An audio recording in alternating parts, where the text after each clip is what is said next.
혹시 오늘 처음 오신 분은 어떤가요? 재밌습니까? 아, 오늘 하는 게 좀 어려운 파트예요. 많이 어려운 파트예요. 많이 어려운. 그래서 혹시 모두 다 그러냐? 아니, 그거 아니에요. 오늘 하는 게 아마 가장 어려운 쪽에 속하는 내용들이긴 해요. 맨 마지막 감정평가 단원이. 그리고 지금 하는 게 어렵고도 중요해요. 요게 뭐라 하냐면은 요거 이름을 우리는 3방식이라 그래요. 감정평가의 세 가지 방법인데, 그러면 이제 앞에 이론에서 이것도 감정평가 규칙, 법규 내용입니다. 법규 내용이라는데, 그러면 이론적인 내용을 좀 정리했다면, 이제 이거는 뭐냐면은 감정평가사에게 부탁을 하지 않을까? 이 원룸 면접 평가해 주세요라고 말하면 감정평가사가 어떤 방법으로 평가하겠죠. 가가 어찌할 거냐 이 말이죠. 그래서 그걸 상상을 한번 해보도록 합시다. 자, 이렇게 또 원룸이 하나 있어요. 원룸 있는데 이 부동산이 얼마냐 감정평가한다 그랬죠? 요 이름이 있었는데 이걸 대상 부동산이라고 말한다 그랬죠? 이거 감정평가 대상 부동산이라고 그러는데 이걸 얼마인지 평가할 때 평가사는 이런 방법으로 평가해요. 첫 번째가 뭐냐면은 우리 원가 방식이라고 말해요.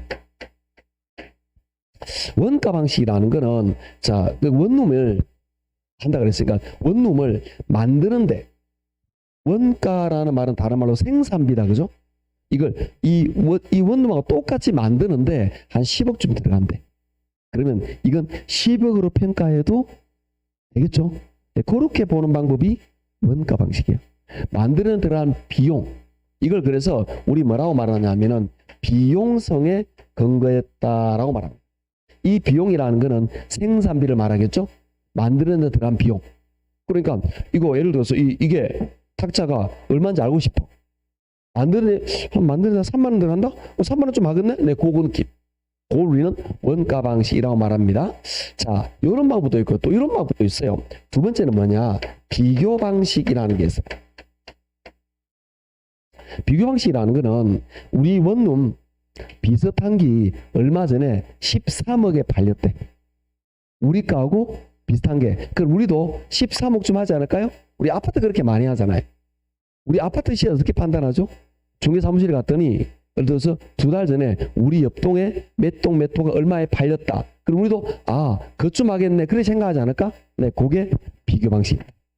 우리 부동산 비슷한 게 매매된 사례를 보면서 우리 게 얼마다 라고 판정하는 방법, 우리는 비교 방식이라고 말해요. 이걸 이렇게 표현합니다. 시장성에 근거했다라고 말해요. 시장에서 매매된 사례를 보면서 판정하는 이런 뜻입니다. 그 다음에 하나는 뭐냐면은 이 원룸이 한 30년 동안 있을 거예요. 30년 동안 우리에게 한 15억쯤 벌어줄 수 있어. 그럼 이걸 15억으로 평가하겠다. 이걸 뭐라 하냐면은 수익 방식, 요렇게 말해요. 요거는 이 부동산의 수익성으로 평가했다 이렇게 말하겠죠. 그러니까 부동산이 얼마인지 감정평가하는 방법은 세 가지가 있는데, 첫째, 만드는 데 얼마, 요걸 원가 방식이라고 말하고요. 그 다음에 요거 비슷한 게 얼마 그래 됐다 평가하기도 하고요. 수익 방식, 이게 수익 얼마 주겠다 이렇게 평가하기도 한다라는 거죠. 그러면 그러면 감정평가사는 저거 중에 고릅니까? 안 해요. 세 가지 다 합니다. 예를 들어서 상상을 한번 해볼게요. 예를 들어서 여러분이 감정평가사에게 부탁을 해요. 그럼 감정평가사는 이거 원가를 계산합니다. 그래서 얼마로 평가하겠죠? 그래서 원가 만드는 얼마쯤 들어간다라고 평가하고요.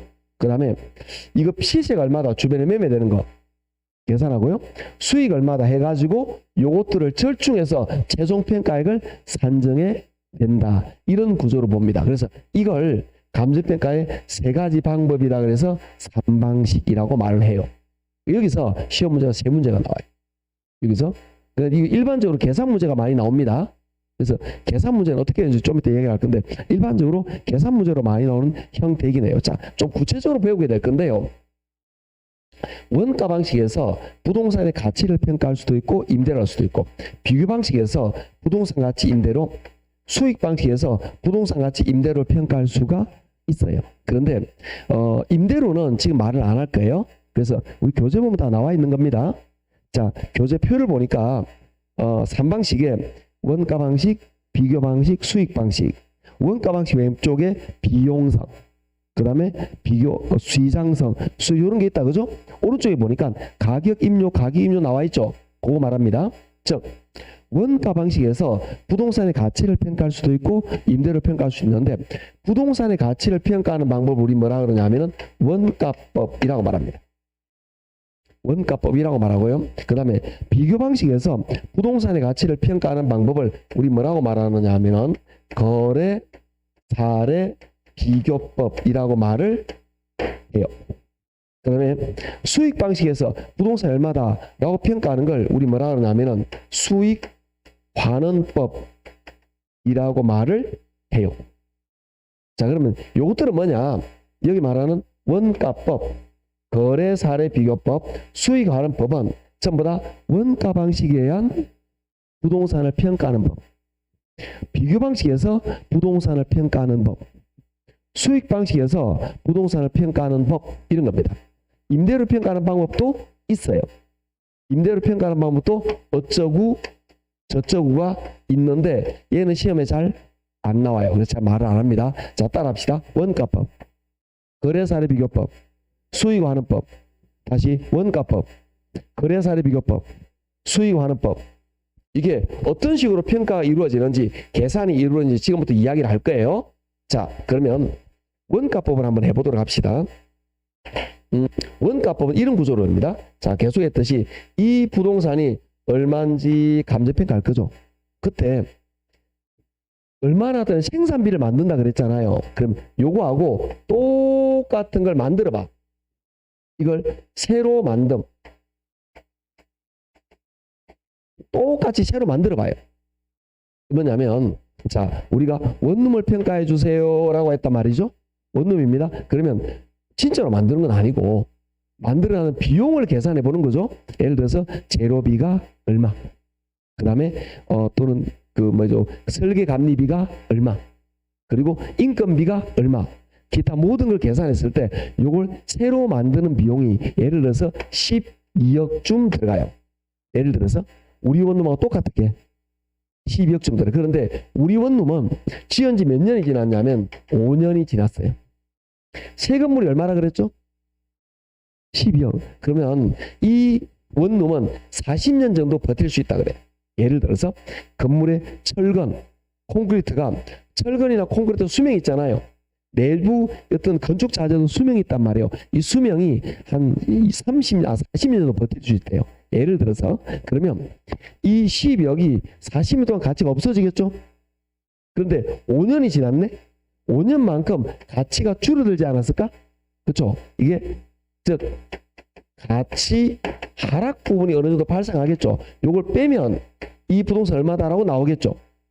느낌? 자, 다시 어떤 느낌으로 원가법이 계산이 이루어지느냐 하면은 원가법은 요걸 새로 만드는 비용을 계산합니다. 12억. 그런데 이 새로 만드는 게 12억인데 그러면 새로 만든 거하고 10년 전하고 가격이 똑같지는 않겠죠. 그러면 5년, 10년 지나면 이 사용에 따라서 달아먹어요. 가치가 줄어든다라는 거죠. 그게 한 2억 정도 있다라고 보는 거죠. 그럼 이걸 얼마로 평가할까요? 이걸 10억으로 평가하겠다. 이런 방법을 원가법이라고 말합니다. 굉장히 당연한 이야기죠. 그죠? 이때 우리는 좀 힘들겠지만 용어를 좀 정리합니다. 어떤 거냐? 새로 만드는 비용. 이렇게 말 안 하고 이걸 뭐라고 말하느냐 하면은 재조달 원가라고 말합니다. 따라할게요. 재조달 원가. 다시 재조달 원가. 그럼 재조달 원가는 말 그대로 새로 만드는 비용 이 뜻이에요. 선생님 글자가 좀 이상한데요. 여기 나오는 용어들 있잖아요. 여기 나오는 용어들은 대부분 일본식 표현이에요. 기분 나쁘게 일본식이야. 기분 나쁠 필요 전혀 없습니다. 우리나라 민법 체계라든지 이 감정평가의 체계는 대부분 일본 거와 유사합니다. 일본 지배를 받았으니까 굉장히 유사한 거예요. 일본 지배 받기 전까지 우리 감정평가 그런 말이 없었어요. 일본 지배를 받으면서 일본 애들이 민법의 개념도 들어오면서 이걸 토대로 해서 이런 체계가 일본 체계 그대로 들어온 거예요. 그러다 보니까 나중에 감정평가사들은 일본 감정평가사를 같이 공부하기도 합니다. 연구 목적으로. 그렇게 해서 나중에 이걸 참조하기도 해요. 왜냐하면 우리와 일본 사례가 굉장히 유사하기 때문에 우리에 없는 게 일본에 있을 수도 있잖아. 근데 우리가 만약에 감정평가사 특이한 게 나와요. 특이한 게 사례가 없거든 우리나라. 그러면 일본 뒤지면 일본 사례가 있어. 그걸 참조해서 감정평가하기도 합니다. 그래서 이렇게 많이 하기도 합니다. 자, 그 다음에 새로 만드는 비용을 재조달 원가라고 말하고요. 요거 가치 하락 부분을 뭐라고 말하냐면 감가 누계액 또는 감가 수정 이렇게 말합니다. 그래서 어떤 교재는 감가 누계액, 즉 감가 이익만큼 누적이 됐다 이 뜻이죠. 이렇게 말하기도 하고요. 이걸 감가 수정 이렇게 말하기도 합니다. 법적 표현은 감가 수정인데 현실적으로 감가 누계액이라는 표현도 많이 사용하고 있어요. 그러면 요걸 빼면 이 부동산의 가치가 나오겠죠. 이 부동산의 가치를 우리 뭐라고 말하느냐 하면은 적산가액. 이제 분위기 안 좋아지기 시작했다. 용어가 많이 나와서 분위기가 안 좋아지기 시작한 거야. 그러면 요 용어를 적산가액이라고 말을 해요. 아셨죠? 그러면 공식이 만들어져 버렸네. 어떤 적산가액은 재조달 마이너스 감가수 요런 것들이 공식이 만들어져 버린 거죠. 이런 것들은 뒤에 배우게 될 겁니다. 아, 요런 느낌으로 되는구나 라는 것만 가볍게 감을 잡으시면 되는 거지. 이걸 뭐 철저히 뭐 외우거나 굳이 그러하지 않으셔도 됩니다. 아, 요런 식으로 평가 이루어지는구나 라는 느낌. 자, 그러면 요게 법규는 어떻게 나와있는지 보도록 할게요. 자, 48쪽에 봅니다. 48쪽에 가로 2번을 볼게요. 요건 이제 표를 그린 거고요. 가로 2번에 원가법 봅니다. 원가법. 기준 시점 현재 대상 물건의 재조달 원가에 감가 수정하여 대상 물건의 가액을 산정하는 평가 방법을 말한다. 앞면이 좀 맞네. 자, 볼게요. 원가법이란 대상 물건의 재조달 원가를 감가 수정하여 평가한다 이 말이죠. 아니 선생님 저거와 똑같네요. 네, 그렇습니다. 즉 제가 읽은 이거 교재에 나와 있는 동그라미 1번 원가법 이거는 감정평가 규칙 내용이에요. 규칙 내용과 이론적인 배경과 계산 문제가 동일합니다. 나중에 계산 문제 풀 때도 이건 어떻게 계산하느냐, 재조달 구하고 감가 수정 구하고 빼면 요게 나와요. 요렇게 계산해요. 그래서 이 3방식은 이론적인 배경, 지금 정리하는 제가 이론적인 배경과 감정평가 법규와 계산 문제가 동일합니다. 그래서 이것만 감을 잡으면 이게 곧 이론 문제고 이게 곧 계산 문제가 되는 거예요. 그래서 나중에 본 수업 들어가도 이걸 그대로 해요. 이걸 이해하고 암기하면 그 다음에 쉬우니까 밑에 공식 있죠? 공식 적산가액은 재조달 마이너스 감가누계 그게 요걸 말하는 겁니다. 같은 내용이에요. 그냥 아 그렇게 가는구나. 네, 그렇게 가는 겁니다. 느낌 오시죠? 정확하게 모르더라도 그렇다라 느낌만 잡으시면 되는데 다시 원가법을 정리하면 원가법은 이 부동산이 만드는 데 얼마 원가를 가지고 부동산을 평가한다 해서 원가법이라고 이름을 붙였는데 요거는 새로 만드는 비용을 산정해요. 그걸 뭐라고 말한다? 재조달 원가. 그런데 이 건물은 지은 지 몇 년 지나버렸죠? 그러면 지은 지 몇 년 지났기 때문에 요거에 대해서 가치가 하락하겠죠. 가치 하락분을 계산합니다. 그걸 뭐라 그러죠? 감가 누계 또는 감가 수정이라고 합니다. 요걸 빼면 이게 얼마다 하고 나오겠죠. 그걸 뭐라고 말하죠? 적산가액이라고 말해요. 그러니까 좀 우리가 마음을 좀 열린 마음으로 난 몰라 말하기 싫어 이러면 안 돼. 이러지 말고 언제나 새로운 걸 배우면 좀 그래요. 우리가 그래서 저도 이런 수업을 하면서 옛날 생각 참 많이 합니다. 옛날 생각을 많이 하면 저도 그랬었어요. 여러분도 그래요. 어떤 거냐면은 여러분이 중학교 때 예를 들어서 영어 점수가 안 좋았어. 그러면 여름방학이나 예를 들어 겨울방학이 왔어요. 그럼 겨울방학 때 영어 공부해야지 생각을 안 할까? 안 했구나. 그럼 안 되는데 했겠죠. 하고 나면 우리 모두 책부터 사지 않나요?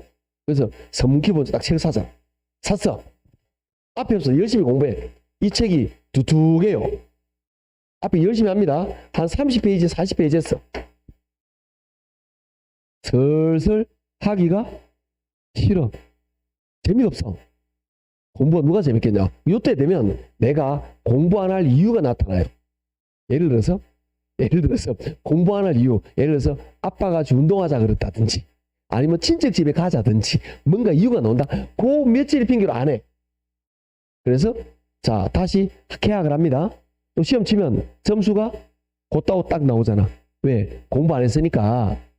그러면 여름방학 옵니다. 다시 무슨 생각 들죠? 공부해야지. 근데 책은 이미 있잖아. 에이, 책은 또 책 사고 그런 식으로 안 합니다. 우리 있는 책 있잖아. 다시 어디부터 공부하죠? 앞에서부터 어디까지? 40페이지까지. 여기까지는 옛날에서 잘 넘어간다. 50페이지 가면 어려워. 우리 그랬잖아. 그러니까 새로운 게 오면 언제나 어려워요. 그러니까 계속 영어 스트레스만 받아온 거야. 점수가 안 나오고. 죄송합니다. 제 이야기입니다. 대부분이 그래요. 그러니까 익숙한 거는 잘해요. 근데 새로운 게 나오면 어렵게 느껴져. 누구나 그런 거예요. 새로운 걸 배워. 어렵게 느끼면 안 돼요. 자꾸 이게 좀 지나면 익숙해져요. 그래서 제가 그런 말을 많이 합니다. 모르더라도 끝까지 가보라고 좀. 끝까지 가보면 이게 뭐가 뭔지 좀 느낌이 옵니다. 아셨죠? 자, 요런 느낌 우리는 원가법 했고 이제 거래사의 비교 방식입니다. 얘도 똑같은 개념이죠. 요 부동산이 얼마인지 감정평가할 거예요. 이때 이게 우리 동네 이 우리 부동산을 평가할 건데 우리 부동네 원룸이 많이 있었어요. 원룸이 많이 있는데 이 원룸이 예를 들어서 13억에 매매가 된 거야. 2년 전에. 너무 기나? 1년 전에. 1년 전에 매매가 된 거예요. 그러면 우리도 얼마쯤 한다 그랬죠? 13억쯤. 그런데 이 13억에 팔린 이게 우리하고 똑같은 거는 아니잖아. 우리하고 어떤 거죠? 비스무리한 녀석이잖아. 그죠? 이걸 이 매매 사례 13억 요걸 가져옵니다. 이걸 우리하고 비슷한 팔린 거 매매 사례를 가져옵니다. 요게 얼마냐? 13억이에요. 똑같은 건 아니죠? 요거하고 차이를 비교합니다. 팔린 거와 차이를 비교해요. 차이를 비교하는데 네 가지를 비교합니다. 그걸 나중에 우리는 이렇게 외웁니다. 사, 시, 찌, 개라고 외웁니다. 하나씩 보도록 할게요. 첫째가 뭐냐면은 첫째가 사정 보증이에요. 자, 13억에 팔렸는데 이 13억이 어떻게 되냐? 이 13억에 팔렸는데 어떻게 되냐면은 이 원룸 우리 주변의 원룸이 신혼부부였어. 그런데 특이하게도 남자분이 나이가 좀 작아. 여자분이 나이가 많아. 7살이나. 분위기 좋아집니까? 자, 그런데 문제는 뭐냐? 이 연하의 남편이 잘생겼어. 키도 크고. 그래서 동네 모든 아가씨들이 총각인 줄 막 대시하고 막 그래. 그래서 막 그런 스트레스 받았던 거야. 그런데 이 남편이 직장이 안동에 있다가 서울로 발령이 났어. 자, 연하 잘생겼고 7살 연하입니다. 잘생겼어. 자, 서울로 직장에 옮겼습니다. 나는 원룸을 천천히 팔고 따라갈까요? 아니면 빨리 팔고 올라가야 돼? 마음대로 하세요 그냥. 마음대로 하세요. 빨리 팔고 가야 되지 않을까? 잘생겼다 그랬죠? 그래서 그냥 천천히 팔면 안 돼. 근데 급하게 팔았어. 건매. 그래서 시세보다 5천만 원 깎아준 거야. 건매. 그럼 특수한 사정 5천만 원 깎아줬죠? 그걸 수정해요. 13억에다가 5천만 원 더해야 우리께 나오겠죠?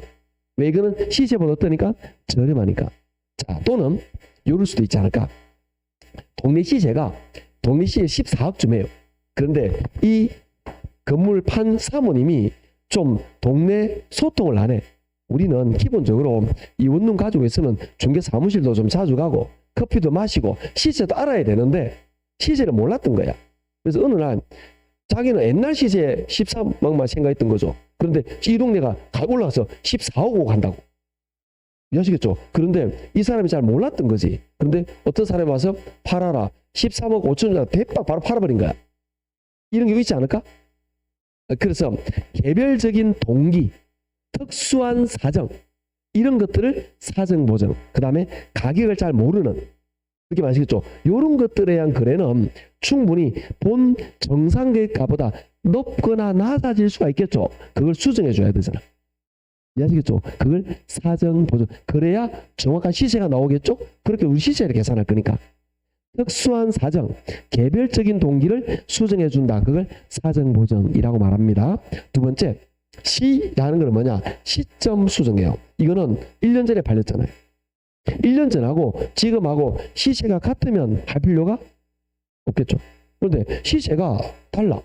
시세가 다르면 충분히 계산해 줘야 되겠죠. 그죠? 요런 거. 그래서 시간적인 차이, 예를 들어서 1년 전에 그래야 되는데 1년 전과 지금이 우리 부동산 가치 이 동네가 전체적으로 부동산이 한 5% 인상이 됐다고. 그럼 우리는 여기다 5% 더해줘 우리께 나오겠죠? 그 다음에 지라는 말은 지역 요인을 분석합니다. 지역 요인을 분석하는데 요게 이런 느낌이죠. 이런 뭐냐면 우리 부동산 여기 있는데 같은 동네에서 매매 사례를 가져왔어요. 그러면 이 동네가 어때요? 같죠? 그럼 지역 요인 비교를 안 해도 돼요. 그런데 이럴 수가 있지 않을까? 뭐냐면 어떤 느낌이냐? 자, 우리 동네인데 이 부동산을 우리 이걸 평가할 건데 요 동네는 10년 안에 원룸에 팔린 게 없네. 매매 사례가 있어야 비교를 하지 않을까요? 팔린 게 없어. 10년 동안 거래가 없어. 그래서 이웃 동네, 옆에 동네 가니까 이웃 동네 가니까 요게 13억에 매매된 게 있어. 요걸 가지고 지금 비교하고 있어요. 그럼 우리 동네하고 이 동네하고 지역적으로 차이가 있죠. 교통 환경도 차이가 나고요. 지역적인 금액 차이가 나타나지 않을까? 그런 것들은 이런 경우에는 지역 요인을 비교해야 되겠죠. 요게 뭐냐면 앞에 요럴 때를 거래 사례를 인근 지역에서 가져왔다라고 합니다. 요런 경우는 사례를 유사 지역에서 가져왔다 합니다. 아까 했잖아. 아까 기억나죠? 아까 했던 그 개념이 여기 나오는 거예요. 그런 느낌이라고 보시면 돼요. 그래서 지역 요인을 비교한다. 쉽게 말해서 인근 유사까지 모르더라도 쉽게 말해서 같은 동네면 지역 요인을 비교 안 해도 되고 너머 동네는 해야 되고 이런 이야기입니다. 자, 개라는 건 뭐냐? 개별 요인을 분석합니다. 개별 요인 분석한다라는 건 뭐냐? 자, 얘보다 우리가 원룸이 좀 작아. 얘는 방이 10개고 우린 방이 8개야. 이거 계산해야 되지 않을까요? 이런 개별적인 요인을 계산해 줍니다. 이렇게 계산해서 우리께 얼마라고 계산하는 거죠. 자, 그러면 이건 어떻게 아느냐? 여기도 용어가 있어요. 우리가 13억에 팔린 이걸 우리 뭐라고 말하느냐 하면은 거래 사례라고 말해요. 거래 사례를 이렇게 네 가지로 뭐 했죠? 비교를 했죠. 그래서 거래 사례 비교법이 되는 거예요. 이름에 답이 있겠죠. 거래 사례를 비교해서 우리께 얼마다라고 계산하겠죠. 이때 우리께 얼마다 이걸 우리 뭐라고 말하느냐? 비준가액이라고 합니다. 그러니까 원가법에 의해서 감정평가된 걸 적산가액이라 하고 비교 방식 거래 사례 비교법에서 평가한 가액을 비준가액이라 해요. 즉 요 13억에다가 요 더하고 빼고 계산했더니 요게 얼마가 나오느냐 하면은 12억이 나왔다 이런 이야기죠. 요 더하기 빼기 하겠죠? 느낌 아시겠죠? 요렇게 됩니다. 그러면 요게 우리 교재 표로 나와 있고요. 그럼 법 조문 어떻게 나와 있느냐 보도록 할게요. 49쪽에 가로 3번에 동그라미 1번 봅니다. 거기 보시면 대상 부동산과 가치형 수준이 같거나 비슷한 물건의 거래 사례 동그라미와 비교하여 평가할 부동산과 비슷한 거래 사례를 가져와 비교하여 대상 물건 현황에 맞게 사정 보정 시점 구성 가치 형성 요인 저 이해 안 했는데요. 사정 보정 시점 수인데 가치 형성 요인이 지역 요인 개별 요인이에요.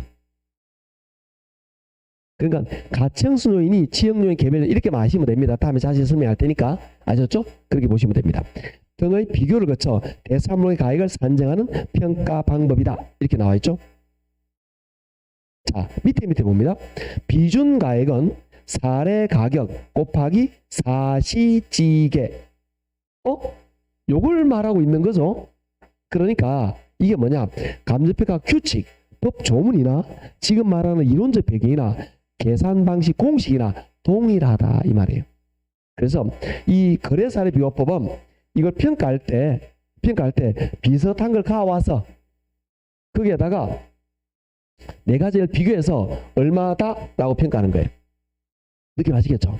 이렇게 하는 방법을 우리는 거래사례 비교법, 비교 방식이라고 합니다. 자, 이제 세 번째, 수익 방식을 할 건데요. 수익 방식은 수익 환원법이라고 말을 하는데요.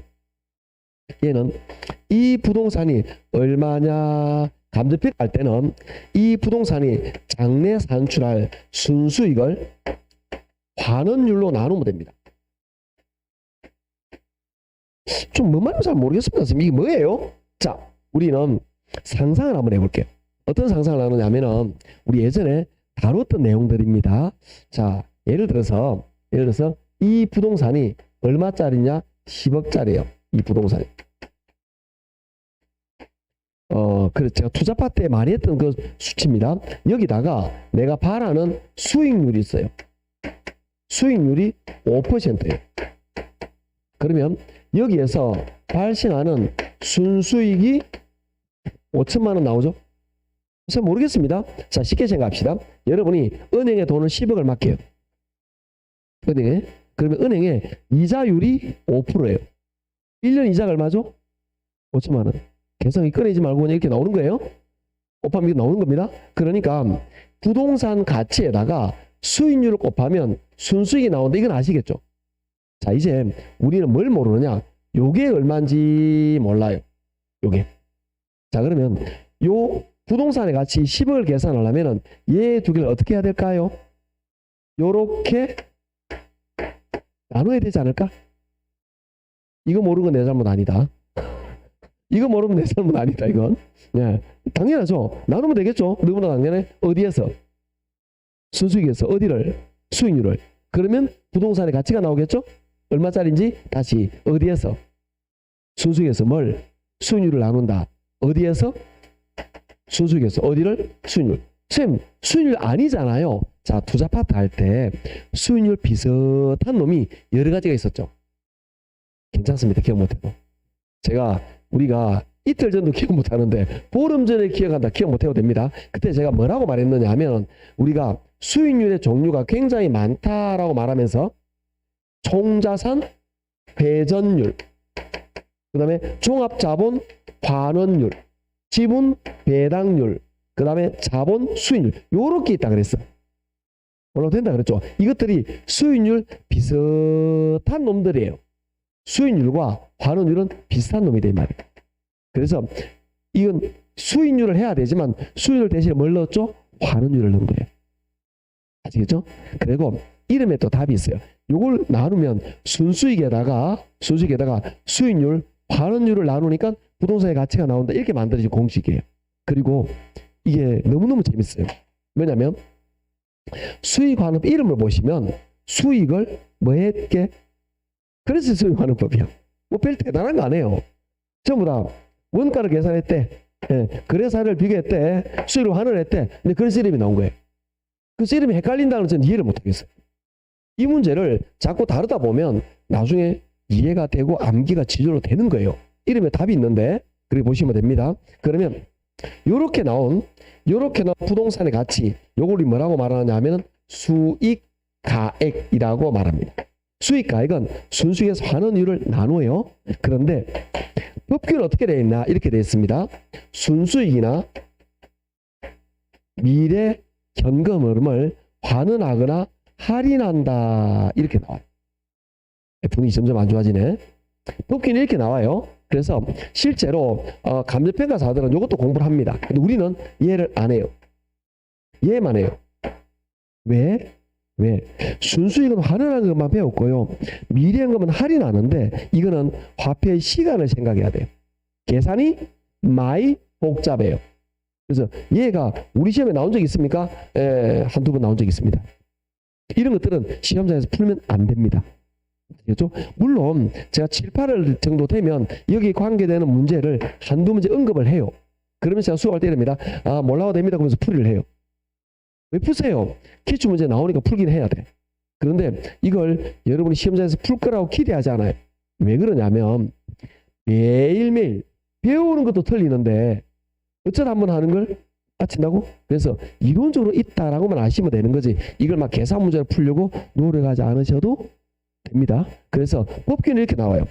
순수익이나 미래연금을 환원하거나 할인한다. 자, 그럼 우리 교재 어디 보느냐? 49쪽은 요거에만 설명드립니다. 나머지 안 보셔도 됩니다. 자, 어디 보시느냐 하면은 맨 마지막 50쪽에 보시면 가로 5번에 볼게요.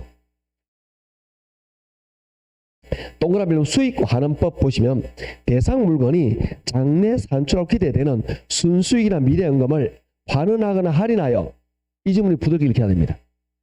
이걸 말하는 거죠. 순수익이나 미래연금을 환원하거나 할인하여 대상 물건의 가액을 산정하는 평가 방법을 말한다. 이런 이야기죠. 자, 그런데 이제부터 우리는 얘를 빼고 이야기를 할 거예요. 얘를. 아시겠죠? 얘를 빼고 이야기하시면 됩니다. 이렇게 계산하시면 되는데, 자, 밑에 동그란 미분 보면은 수익 가액의 산정 이렇게 나와 있죠? 그래서 거기 보시면 수익 가액은 순수익 나누기 환원율 나와 있죠? 그게 요걸 말하는 거예요. 이렇게 계산한다. 그러면 우리 한번 실제로 한번 산정을 한번 해보도록 합시다. 예를 들어서, 자, 어떤 느낌이냐면은 좀 주의할 게 하나 있어요. 어떤 게 있냐면은 여기에서 제가 순수익에서 순 영업 소득 이렇게 적어 놨잖아요. 엄밀히하면 이거 적으면 안 돼요. 여러분의 이해를 돕기 위해서 적어 놓았는데, 왜 이렇게 적어 놓았느냐 하면, 자, 이걸 이렇게 이해하시면 됩니다. 이 순수익은 이론적으로는 장래 발생할 순수익이에요. 어떤 느낌이냐면 여러분이 원룸을 하나 샀어요. 원룸을 샀는데 아니면 원룸의 가치를 평가해 달라고 했어요. 그러면 감정평가사가 이 원룸을 평가할 때 이 원룸이 1년치 임대소득을 계산해요. 1년치. 무슨 말이냐면은 이게 앞으로 지금이 아니라 앞으로 미래 1년간 들어올 임대소득을 예상을 하는 거야. 그런데 지가 무슨 능력이 있어 예상을 하겠냐고, 이거는 어떻게 예상하느냐 하면은 이렇게 합니다. 자, 왜 그러냐면 원래 그렇게 해요. 이 동네 이 원룸이 작년에 임대료가 8천만 원 들어왔어. 아시겠죠? 작년에. 그리고 재작년에는 7,990만 원 들어왔어. 그 앞에는 8,200만 원 들어왔어. 대충 8천만 원쯤 들어오고 있죠, 지금? 그러면 이 동네 특별하게 뭔가 변화가 없어요. 그러면 앞으로 미래 8천만 원이 들어올 걸로 예상이 되겠죠. 이렇게 마시겠죠. 이론적으로는 미래 수익을 계산하지만 감정평가 하시는 분도 어떻게 미래를 예측하겠냐고. 이거는 과거 사례, 그래서 순영업 소득을 계산한다, 이런 이야기예요. 이론적으로는 장래 발생할 순수입이지만 이론적으로는 현실적으로는 순영업 소득을 그냥 계산한다. 순영업 소득, 우리 투자 파트에서 순영업 소득 계산을 기억하셔야 되는데, 자, 이런 거 있잖아요. 가유 순전후 순. 다 까먹었구나. 그 순영업 말합니다. 그거 말하는 거예요. 그러니까 예전에 배웠던 게 쓰인다니까. 그 중요 내용은 반복이 되는 거예요. 그래서 그 순영업 소득을 말한다. 그냥 느낌. 쉽게 말해서 이 임대료 받는 임대료 순수익을 여기서 계산한다, 이렇게 보시면 됩니다. 예를 들어서 1년 동안 들어올 임대료를 과거를 추산하니까 한 8천만 원쯤 나와요. 8천만 원. 그런데 내가 수익률, 환원율을 몇 프로 생각하느냐? 4%, 0.04로 4%로. 이걸 계산하면 얼마 정도 나오느냐 하면 한 20억 정도 나온다, 그죠? 대략. 그렇게 해서 이걸 20억으로 평가합니다. 자, 그러면 이제 거의 끝났어요. 이제 3방식은 이제 우리가 배웠습니다. 3방식은 요렇게 합니다. 그러면 평가사는 어떻게 평가하느냐, 이 말이에요. 예를 들어서 원가 방식, 원가법을 한 적산 가격이 얼마나 나오냐? 10억으로 나왔죠. 그죠? 그 다음에 비교 방식 하니까 얼마 나왔죠? 12억이 나왔죠. 그 다음에 수익 방식 하니까 얼마 나왔죠? 15억이 나왔죠. 어떻게 하느냐라는 거죠. 이때 이것들을 가중평균합니다. 이걸 뭐라고 하냐면 이것들의 법규적은 이렇게 말합니다. 합리성을 검토한다라고 말해요. 그래서 일반적으로 가중평균의 방법을 많이 사용을 합니다. 예를 들어서 이 원룸이 이게 수익 방식이란 말이에요. 그럼 요 비중을 높입니다. 얘 비중은 낮춰요. 이렇게. 얘 비중을 낮춰요. 그러면 한번 계산해 볼게요. 10억 20% 하면 2억이죠. 그 다음에 12억 20% 하면 2억 4천이죠. 그 다음에 15억 60% 하면 9억이죠. 요걸 전부 다 하면 얼마가 되겠죠? 13억 4천 되겠다. 그죠? 이게 최종 평가액이에요. 그러면 감정평가 보고서를 감정평가 작성할 때 어떻게 하느냐? 원가법은 이런 재조달을 계산했고 이렇게 감가수정해서 이건 얼마로 계산했다. 그 다음에 비교 방식은 어떤 사례를 가져와서 이런 것들을 적용해서 얼마로 했다. 비중가액을 12억으로. 그 다음에 수익 방식은 장래 임대소득이 얼마나 나타나는 걸 예상했고 그 다음에 환율 얼마로 계산해서 얼마로 계산했다. 20억. 그런 다음에 요것들을 가중평가해서 그래서 결론은 최종평가액을 13억 4천으로 평가한다 하고 도장 꽝 찍는 거예요. 이게 평가 보고서 끝나는 거다. 그러면 이게 최종 평가액이 되는 겁니다. 이렇게 아시겠죠? 우리가 전문가는 도장으로 말을 해요. 그 말은 뭐냐면 도장이 찍히는 순간 이 평가사는 이 평가에 대해 책임을 지는 거예요. 책임을 지는 너무 무섭게 생각할 필요 없는데 이거에 대해서 사례자로 연구되기도 한다라는 거죠. 이거는 나중에 여러분도 마찬가지입니다. 여러분도 중개할 때 중개세 나중에 오픈하면 도장 먼저 팝니다. 그래서 아셨죠? 그래서 오픈하고 도장이 제일 중요한 거예요. 도장 찍는 순간 여러분은 거기에서 여러분 권리 의무가 나타나겠죠? 도장 찍는 순간 수수료 받을 권리와 이 거래에 책임을 져야 되겠죠? 어떤 책임이 있는지는 중개사법 시간에 배우고 민법 시간에 배우잖아. 그런 내용들을 책임지고 전문가는 도장법이에요. 도장법. 도장에서 내가 수익도 나오고 이것도 마찬가지입니다. 그래서 도장 꽝 이런 구조로 이루어진다. 이런 이야기입니다. 느낌 오시죠? 자, 이렇게 해서 이루어지는데 그러면 선생님 여기서 이거는 어떻게 정합니까? 몰라도 돼. 이거는 우리 수업 시간에 다룰 게 아니에요. 이거는 지금 말하는 요 내용까지는 제가 지금 계속 말하는 감정 평가 규칙이라는 법이 있습니다. 여기 다 들어있는 거예요. 즉 뭐냐? 원가법은 이렇게 해라. 재조달은 뭐다. 감가는 뭐다. 이게 딱 여기 규정이 되어 있어요. 그 규정된 걸 제가 설명드린 거야. 이해하시겠죠? 그리고 이 여기 규칙에도 이런 식으로 해서 최종평가를 계산해라까지 나와 있어요. 이걸 우리 교재에서는 안 넣어놓은 것 같은데 어떤 느낌이냐? 자, 죄송하지만 한번 돌아가 볼게요. 48쪽으로 돌아가 보겠습니다. 48쪽 중간에 동그라미 2번 시상가액 조정 보셨나요? 읽어볼게요. 시상가액이란 감정평가를 산출하는 중간과정으로서 감정평가 3방식에 산출된 적산가액, 비중가액, 수익가액을 말한다. 그러니까 적산가액 10억, 비중가액 12억, 수익가액 20억. 요게 시상가액이란 말이죠. 밑에 봅니다. 시상가액 조정이란 3방식에 한 시상가액을 상호간에 발생하는 격차를 축소하는 방법으로 시상가액을 가중평균하여 조정한다. 지금에서 가중평균해서 최종가액 구했죠? 13억 4천? 이걸 뭐라 그러죠? 시상가액을 조정한다라고 말하는 거예요. 느낌 아시겠죠? 그래서 감정평가는 이런 방법으로 계산이 이루어진다라는 이야기죠. 그래서 감정평가사는 어떤 부동산의 의뢰를 받으면 이런 방법으로 평가한 연후에 이것들을 조정해서 최종평가액이 얼마다라고 해서 보고서를 작성해서 제출하는 이런 구조로 이루어질 거다. 이게 가장 중요한 핵심이에요. 그래서 쌤 이것만 배우면 돼. 이거 다 배웠어요. 여기다가 지금 제가 안 하고 넘어간 게 많은데 이걸 좀 더 구체적으로 뭐죠? 요게 뭐야? 요게 뭐야? 요게 뭐야? 요게 뭐야? 구체적으로 배운 게 F1 수업이에요. 지금은 구체적인 내용까지 다룰 여유가 없잖아요. 왜? 3방식 가지고 하루 종일 수업하는데 계산 문제 풀면은.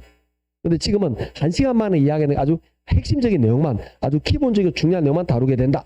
이렇게 보시면 됩니다. 자, 그러면 주된 방식이라는 게 있단 말이에요. 주된 방식. 어떤 게 주된 방식이 되느냐라는 것들을 간단하게 좀 보도록 할 건데요. 어떤 게 주된 방식이 되느냐 좀 보도록 할게요. 우리가 건물이라든지 그다음에 건설기계 그리고 선박, 항공기 이런 것들은 원가법이 원칙입니다. 선생님 기계, 선박, 항공기 감정평가합니까? 자, 우리 첫날에 준부동산행을 배웠습니다. 부동산에 준해서 처리한다. 이런 것들은 본디는 부동산이 아니지만 부동산에 준해서 처리가 가능한 것들이에요. 이런 것들도 감정평가 대상이 됩니다. 그래서 우리나라 감정평가 규칙에서는 이런 것들은 원가법을 주로 해라. 이 말은 뭐냐? 건물, 기계, 선박을 평가할 때는 이 비중, 아까 요 비중을 60%하고 20, 20 이렇게 한다 이 말이에요. 요걸 주로 한다 이런 뜻입니다. 이게 주평가 방법이라는 이야기입니다. 그럼 이런 것들은 왜 주평가가 될까요? 라고 보도록 합시다. 요것들은 전부 다 뭐냐면은 상각되는 자산이에요. 상각, 감가된다라는 거죠. 요거는 감가되는.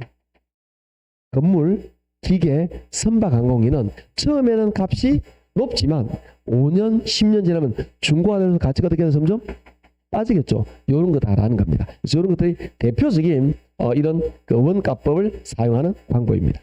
삼각되는 자산들. 자, 두 번째, 거래사례 비교법은 어떤 걸 많이 사용하느냐. 일단 자동차가 있고요. 그리고 또 과수원이라든지 이런 것들. 그리고 좀 비교하고 싶은 아파트 같은 일반적으로 많이 합니다. 이런 것들을 우리는 거래사례 비교법을 사용을 많이 해요. 그래서 비교하는데 의문점을 가지게 됩니다. 선생님, 자동차는 얘랑 비슷한데 왜 여기 붙어 있습니까? 차이점이 있죠. 자동차는 삼각되는 자산은 맞습니다. 삼각되는 자산은 분명히 맞는데 자동차 같은 경우는 거래가 좀 빈번해요. 우리가 주변에 선박 항공기 가진 사람은 드물잖아요. 요트 가지고 있다 친하게 지내야 됩니다. 그런 사람 드물단 말이에요. 그런데 가끔 이런 사람 있긴 하지만 드물긴 한데 자동차는 한 집에 3개씩 있어요. 2개, 3개, 4개씩 있어요. 대부분 그렇다라는 이야기입니다. 그러다 보니까 자동차는 거래가 빈번하죠. 즉 거래사례 비교법은 거래가 빈번한 거에 쓰기 효과적이에요. 그 다음에 마지막 수익환원법은 수익형 부동산에 어울립니다. 수익형 부동산 또는 우리 기업의 활동과 관계되는 그 공장재단, 광업재단 또는 특허권 이런 것들을 사용할 때 효과적이에요. 쌤, 요것들은 이 교재는 없어요. 그런데 얘도 시험에 굉장히 잘 나옵니다. 어떻게 잘 나오느냐?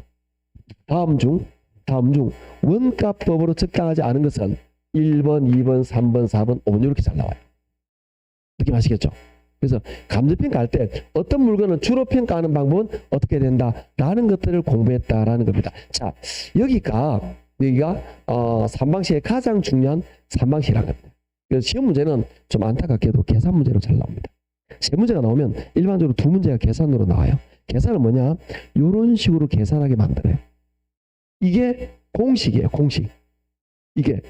이 공식을 말하는데 그래서 이 단어 할 때마다 제가 꼭 이야기합니다. 어떤 걸 말하느냐 하면은 이건 이론적인 배경과 그 다음에 법규, 그 다음에 계산 문제가 전부 다 똑같은 내용이다. 별도의 내용이 아니다. 즉 여러분이 이론적인 내용을 잘 이해하면 계산 문제도 따라 풀리고요. 계산 문제 풀다 보면 요 이론적이 다 그대로 정리가 되는 거다. 이런 이야기예요. 분위기는 점점 험악해지고 있습니다. 이제 좀 어렵습니까? 네, 마음합니다. 좀 힘들긴 하다. 그렇죠? 힘들긴 합니다. 처음 배우는 용어가 생소, 용어 자체가 좀 굉장히 생소해서 그렇지 원리나 골격 자체가 어렵게 느낀다라는 거는 좀 마음을 좀 열고 받으시면 돼요. 좀 어떤 게 좀 배워보자. 그 11월 달 첫날에 그런 말 했잖아요. 좀 12월 달 첫날에 좀 가벼운 흥분? 어떤 게 있나 알아보자. 요렇게 편안하게 접근하시면 되는데, 지금 몰랐다고? 예, 지금 몰라도 괜찮아요. 1, 2월에 다시 할 거니까 이걸. 요걸 그대로 이대로 할 거예요.